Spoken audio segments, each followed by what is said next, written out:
Bersama saya Aida Nayan dalam rentasan berita edisi 1124 dan antara paparan utama. Gesa MB letak jawatan bukan gimik politik, kata Husam. Saya sering nampak Jolo di pejabat Najib, kata saksi. Kalahkan parti bodoh itu.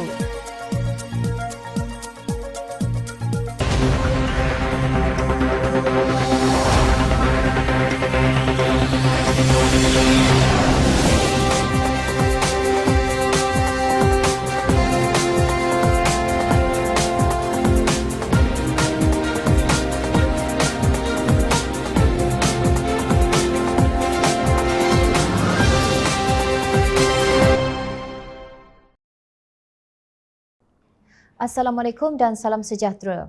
Kecoh isu air yang tidak nampak di mana noktahnya di Kelantan. Ketua Amanah Kota Baru Datuk Husam Musa dalam gerakan Tanda Pagar Save Kelantan menjadikan kegagalan Kerajaan Kelantan menangani isu air sebagai salah satu daripada kepentingan yang perlu diperjuangkan. Husam menegaskan Menteri Besar Kelantan Datuk Ahmad Yaakob meletakkan jawatan kerana gagal menangani isu air di Kelantan. Kesaan tersebut, kata Husam, bukan gimik politik tetapi satu cadangan yang serius. Menulis di Facebooknya, Husam berkata demikian sebagai respon terhadap kenyataan setiausaha politik Menteri Besar Kelantan Muhammad Asri Mat Daud.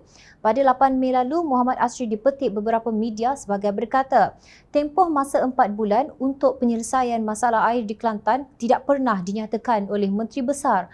Katanya ia dikemukakan oleh Air Kelantan Sdn Bhd AKSB sebagai tempoh yang dijangka dapat menyelesaikan isu kadar pengeluaran pada masa itu.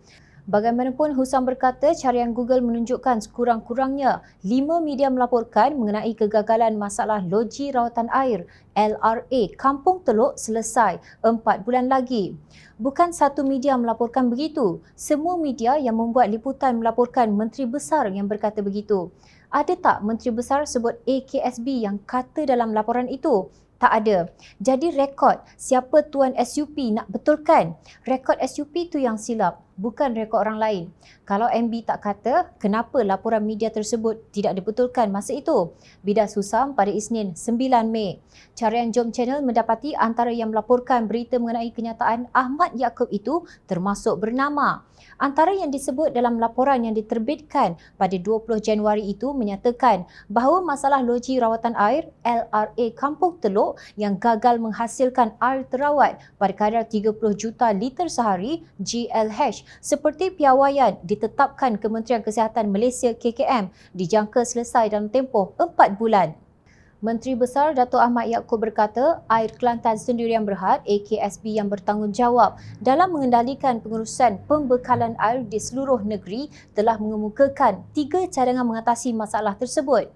Hari ini kami datang untuk melihat dan nak tahu kenapa LRA Kampung Teluk tidak dapat mencapai 30 GLH. Cuma 10 GLH sahaja. Menerusi penjelasan tadi, kami dapati LRA tersebut ada sumber air mencukupi tetapi mengandungi ion yang tinggi. Dalam taklimat tadi, 3 cadangan telah diberi yang akan dibawa ke mesyuarat lembaga pengarah. InsyaAllah dalam masa 4 bulan loji ini mampu mengeluarkan air terawat dengan kualiti diterima KKM. Katanya kepada pemberita selepas melawat LRA Kampung Teluk seperti dipetik. Dilaporkan juga bahawa turut hadir Timbalan Menteri Besar Datuk Muhammad Amarni Abdullah, Pengerusi Jawatan Kuasa Kerja Raya, Infrastruktur, Pengangkutan dan Utiliti Negeri Datuk Azami Muhammad Noor serta Pengurus Besar AKSB Datuk Dr. Azuhan Mohamad. Nampaknya terdapat beberapa orang saksi terdiri daripada orang kenamaan. Laporan berita rasmi Kerajaan Malaysia itu masih ada sehingga hari ini. Rupanya jaminan 4 bulan boleh selesai ni membebankan MB sampai tak mengaku MB, ada kata. Sebab tempoh 4 bulan dah nak tamat, masalah belum selesai.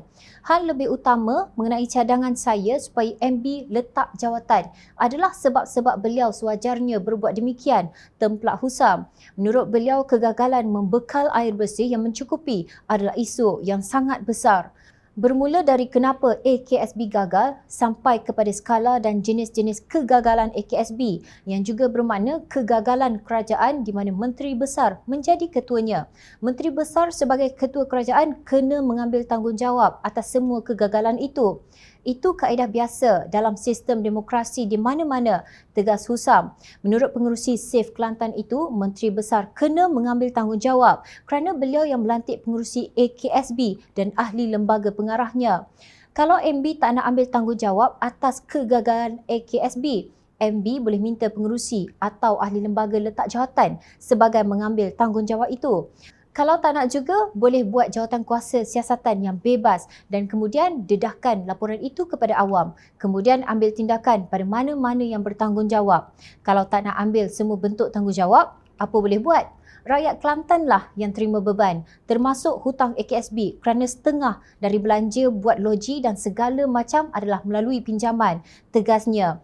Beranikah Kerajaan PAS Kelantan buat jawatan kuasa siasatan yang bebas untuk AKSB? Sebagaimana mereka berteriak mahu Suruhanjaya Siasatan Diraja RCI untuk Lembaga Tabung Haji yang sudah diselamatkan oleh Kerajaan Pakatan Harapan. Kumban di seberang lautan nampak, gajah di hadapan mata tidak nampak. Pengerusi Petroleum Nasional Berhad Petronas Tan Sri Muhammad Baki Saleh memberitahu Mahkamah Tinggi pada Isnin 9 Mei bahawa beliau sering melihat ahli perniagaan dalam buruan Low Tek Jo atau Jolo di Pejabat Timbalan Perdana Menteri Datuk Seri Najib Razak dan juga di Kementerian Pertahanan. Muhammad Baki yang sebelum ini merupakan pengerusi Lembaga Pengarah One Malaysia Development Berhad, One MDB berkata, beliau bertemu Najib secara tetap pada masa itu kerana beliau menerajui Lembaga Kemajuan Tanah Persekutuan yang kemudiannya menjadi Felda Global Ventures Berhad. Saya menguruskan dua entiti Felda dan kerap berjumpa Najib. Saya juga mendapati Jolo kerap pergi ke Pejabat Timbalan Perdana Menteri Najib dan Pejabat Kementerian Pertahanan, kata Muhammad Baki yang juga saksi pendakwaan ke-15 dalam perbicaraan One MDB Tenor, lapor DH Markets. Beliau berkata demikian sebagai menjawab soalan tambahan Timbalan Pendakwa Raya Kanan ad hoc Datuk Seri Gopal Sri Ram. Najib memegang jawatan sebagai Menteri Pertahanan dari tahun 1999 hingga 2008. Selepas itu beliau dilantik menjadi Timbalan Perdana Menteri ketika pentadbiran Tun Abdullah Ahmad Badawi. Dalam keterangannya, Muhammad Baki berkata, pada awal Ogos 2009, beliau menerima panggilan telefon daripada Jolo yang memintanya menyertai One Malaysia Development Berhad, One MDB yang sebelum itu dikenali sebagai Terengganu Investment Authority TIA. Menurut Jolo, Najib meminta saya bersama Tan Sri Cik Lodin Wok Kamarudin dan Tan Sri Azlan Zainul untuk menyertai semula One MDB kerana terdapat pelaburan dan perniagaan yang akan dijalankan oleh One MDB yang memerlukan kepakaran kami. Menurut Jolo, ia penting untuk pembangunan ekonomi negara. Saya bersetuju kerana ia adalah permintaan daripada Najib melalui Jolo. Jolo ada memaklumkan kepada saya bahawa surat pelantikan itu akan dikeluarkan selepas itu, katanya. Muhammad Baki meletak jawatan pada 19 Oktober 2009 sebagai pengerusi One MDB sebagai tanda protes berikutan kecurigaannya bahawa sesuatu yang tidak kena sedang berlaku di syarikat milik Kementerian Keuangan itu dalam pengendalian usaha sama dengan Petrosaudi International untuk membentuk One MDB Petro Saudi Limited PSI. Beliau juga mengesyaki Najib terlibat dalam hal ehwal One MDB dan sama ada Najib atau wakilnya Jolo merupakan peringkat lebih tinggi yang telah mengarahkan agar 700 juta US dollar daripada 1 bilion US dollar dana One MDB dipindahkan tanpa pengetahuan atau persetujuan lembaga One MDB.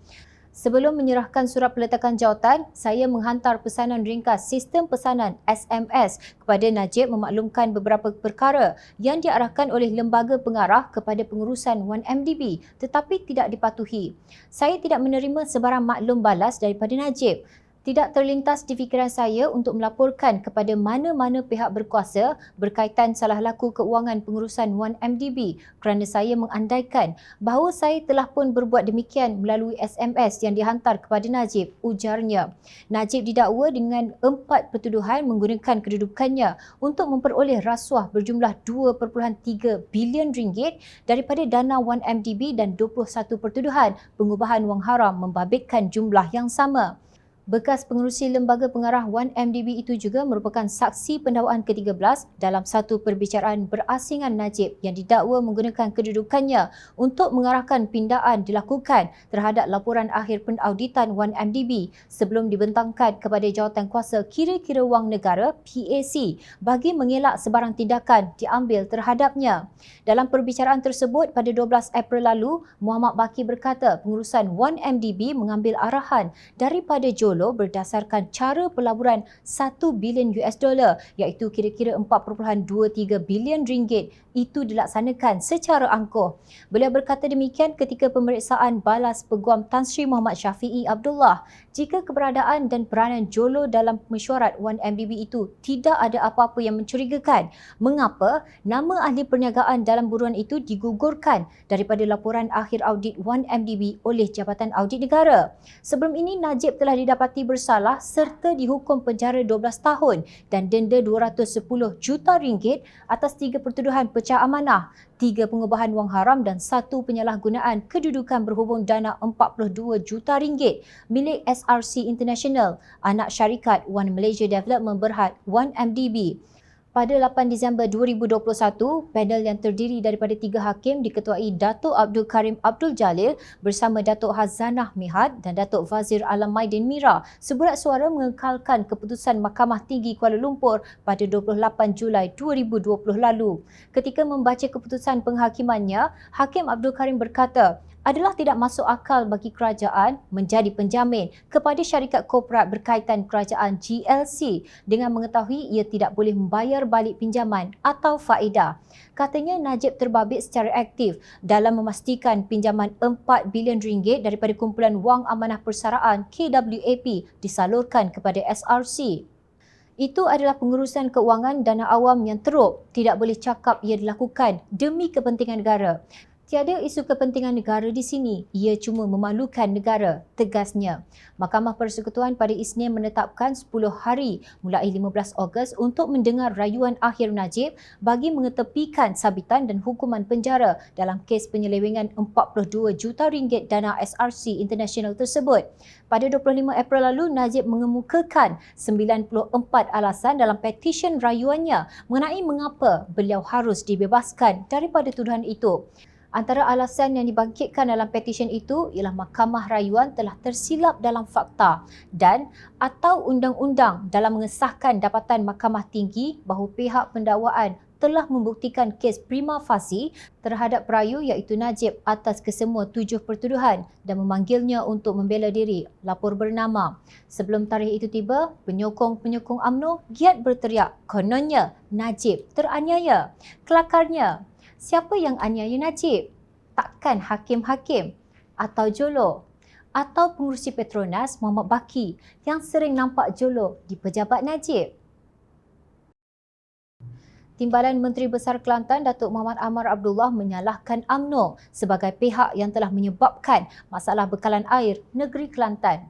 Ini sejarah semua berlaku masa UMNO lah. Jadi sebab itu bila UMNO nak cakap hal air ini, dia kena ingat sejarah. Jangan nak salahkan kita saja. Bukan kita nak cari excuse. Kita dah usaha. Dalam masa 30 tahun ni dah macam-macam cara. Bila kita menang pada tahun itu, 1990, UMNO telah membatalkan projek bekalan air Kelantan Utara yang telah diluluskan oleh kerajaan pusat dengan kos 600 juta ringgit. Katanya lapor Harakah Daily 9 Mei. Jauh Muhammad Amar melencong daripada menjawab tentang menangani isu air masa kini sehingga ke zaman pentadbiran almarhum Datuk Nik Aziz Nikmat dan Tun Dr. Mahathir ketika masih dalam UMNO. Tok Guru sebut, Mahathir kata, saya tak ada masalah dengan Kelantan. Saya boleh bagi peruntukan, tapi budak-budak saya di Kelantan itu jadi masalah. Mahathir sebut macam itu. Budak-budak saya di Kelantan itu yang tak bagi. Sebab alasan dia orang masa tu, kalau Kelantan dapat peruntukan yang adil macam negeri lain, sampai bila pun UMNO tak boleh menang di Kelantan. Tapi bila dia buat jahat, semakin dia tak menang. Katanya seperti dipetik. Muhammad Amar berkata sekiranya Kelantan diberi 2 bilion ringgit dahulu, banyak masalah bekalan air Kelantan dapat diselesaikan walaupun tidak semua kerana itu jajarannya sejauh 5,000 kilometer. Jadi nak salin ni, nak tukar paip ni 1 hari, 2 hari tak boleh siap. Kalau tukar kerajaan hari ni pun, kerajaan ini memerlukan 4-5 tahun juga untuk selesai masalah ini. Sama je. Sebab sekarang ni duk isu nak tukar kerajaan. Boleh nak tukar kerajaan. Sebab itu hak rakyat. Tapi apa yang kita akan dapat? Macam orang cerai bini lah. Menikah-menikah tak pandai masak juga. Jadi duk berulang masalah yang sama, tegasnya. Betulkah kerajaan Kelantan tidak mendapat peruntukan mutakhir ini? Menurut Menteri Keuangan Tengku Datuk Seri Zafrul Tunku Abdul Aziz, kerajaan pusat sudah menyalurkan hasil petroleum sebanyak RM400 juta kepada negeri Kelantan bagi tempoh 2 tahun, membabitkan pembayaran hasil petroleum pada tahun 2020 dan 2021. Pembayaran ini dibuat secara langsung dan 100% disalurkan kepada kerajaan negeri bergantung kepada harga semasa petroleum, katanya seperti di Peti Astro Awani 16 Januari. Maknanya bercampur dengan RM400 juta yang diberi oleh Kerajaan Pakatan Harapan, jumlah keseluruhan yang diterima Kerajaan Kelantan ialah RM800 juta. Selain itu, Tengku Zafrul berkata, Kerajaan Persekutuan meluluskan 351 projek pembangunan di Kelantan, membabitkan kos keseluruhan RM2.39 bilion tahun ini. RM800 juta tentu agak jauh daripada RM2 bilion yang kini menjadi RM7 bilion seperti yang disebut oleh Muhammad Amar. Namun sehingga hari ini kita tak tahu apa yang dibuat oleh Kerajaan Kelantan dengan RM800 juta itu. Takkan tak boleh digunakan untuk membaiki sebahagian daripada masalah air di Kelantan? Untuk rekod, Menteri Alam Sekitar dan Air ialah Timbalan Presiden PAS Datuk Seri Tuan Ibrahim Tuan Man. Sementara itu, Ahli Parlimen PAS Dungan Ustaz Wan Hassan Muhammad Ramli pula adalah Pengerusi Suruhanjaya Perkhidmatan Air Negara SPAN. Maknanya bekalan air di peringkat kerajaan pusat adalah di bawah bidang kuasa PAS. Bagaimanapun Pengarah Hal Ehwal Syariah Amanah Ustaz Zulkarnain Abidin bersetuju UMNO memang patut dipersalahkan. Timbalan Menteri Besar Kelantan salahkan UMNO. Betul lah tu. Memang UMNO salah. Pasal itulah ada gabungan namanya Pakatan Rakyat. Kemudian ada Pakatan Harapan, UMNO pun tumbang. Tapi PAS bodoh. Selepas UMNO tumbang, kalut PAS jual agama. Cari dalil bagi nyawa kepada UMNO. Konon zaman Pakatan Harapan, agama terancam, sindirnya. Akibat kebodohan PAS itu, UMNO dapat balik kuasanya. PAS sokong UMNO. Last, UMNO naik balik. Jadi kerajaan tebuk atap. PAS tumpang seronok. Huri sana, huri sini. Perpaduan ummah konon. Demi Islam konon. Mintalah duit kepada kerajaan UMNO selesai isu air. UMNO kan kekasih PAS awal dan akhir. Mana Menteri PAS? Ke UMNO tak layan sekupang pun Menteri PAS? Takkan kot. Tempelaknya. Di sebalik bersetuju menyalahkan UMNO, Zulkarnain juga membidas PAS kerana bersekongkol dengan UMNO. Hari ini PAS kalut salahkan UMNO. Sebelum ni dah tahu UMNO tu penyangak. Yang PAS terhegeh-hegeh dengan UMNO apa pasal? Tak ke bodoh namanya. Orang kata bodoh, marah. Rakyat Kelantan kena bangkit. Kalahkan parti bodoh itu. Cukuplah, tegasnya. Perlu diingat wahai para lebay. Jika isunya isteri tak tahu masak, lebih afdal sekiranya lebay cari tukang masak sahaja. Bukan menganiaya perempuan dengan menceraikannya hanya kerana tak tahu masak. Demikian terjadi apabila memilih prioriti salah dalam pengambilan keputusan kerana kebodohan sendiri. Sanggup PAS bersekongkol dengan UMNO yang disebut oleh Muhammad Amar bersalah dalam isu air Kelantan hanya kerana bencinya kepada Pakatan Harapan. Bukan kita tak pernah diingatkan oleh Nabi SAW mengenai fenomena akhir zaman ini. Menurut riwayat Abu Hurairah radhiyallahu an, bahawa Nabi SAW bersabda, maksudnya akan datang kepada manusia tahun-tahun yang penuh dengan penipuan dan tipu daya. Kata-kata pendusta dibenarkan, dipercayai dan didustakan percakapan orang yang benar, diberi amanah kepada pengkhianat dan dikhianati orang-orang yang amanah. Kemudian akan berkata-katalah golongan Al-Ruwaibidah. Baginda SAW ditanya, siapakah golongan Al-Ruwaibidah? Maka Baginda SAW menjawab, orang yang bodoh lagi fasik berbicara, mengurus berkaitan perkara umum yang besar.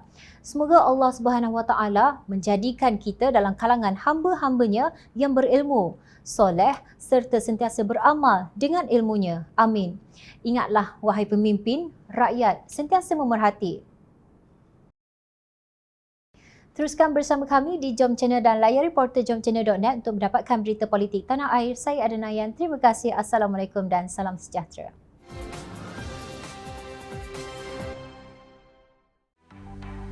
Mencari maklumat dan berita politik yang bebas, kupasan yang tepat, panas.